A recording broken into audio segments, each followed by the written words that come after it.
సికింద్రాబాద్ గణేష్ దేవస్థానం నుంచి ప్రారంభమైన అయ్యప్ప స్వామి భక్త బృందం మహాపాదయాత్ర 9వ రోజు చిన్నటేకూరు నుంచి వెల్దుర్తి చేరుకుంది. ఇక స్వాములకు కౌకుట్ల ప్రభాకర్ రెడ్డి ఆధ్వర్యంలో నాగారం వాసులు దాసరి సుధాకర్ రెడ్డి ఏర్పాటు చేసిన భిక్షను స్వీకరించారు స్వాములు. అక్కడి నుంచి దత్తసాయి మఠం చేరుకొని బస చేస్తారు. గురుస్వాములు R L Nayak, Naveen Yadav, S Srikanth, S Sudhakar, Rinku, Krishna Kiran స్వాముల ఆధ్వర్యంలో మహాపాదయాత్ర కొనసాగుతుంది. తల్లిదండ్రులొదిలి భార్య పిల్లల బంధమొదిలి కానల్లో కాలి నడక సాగే యాత్ర అయ్యప్ప స్వామి భక్త బృందం గురుస్వాముల వెంట యాత్ర కన్నె కత్తి గంట గదా పెరు స్వాముల జంట యాత్ర మునుపెన్నడూ చూడనిది దివ్య యాత్ర వేణుగోపాలు సుశీల్ స్వామి చూపిన యాత్ర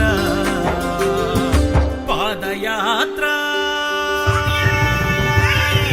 పాదయాత్ర ఇది పాదయాత్ర ఆ పంపా నది తీరానికి పాదయాత్ర ఆ శబరీషుని సన్నిధికి పాదయాత్ర శరణం స్వామి శరణం శరణం స్వామి శరణం శరణం స్వామి శరణం శరణం స్వామి. సికింద్రాబాద్ గణేష్ టెంపుల్ నుంచి బయలుదేరిన అయ్యప్ప స్వామి భక్త బృందం శబరిమల మహాపాదయాత్ర బృందం ఇవాళ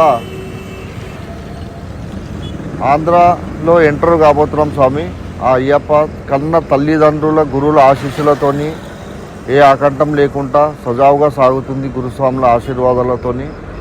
ఇలాగే ఇక ముందు కూడా ఆంధ్ర, కర్ణాటక,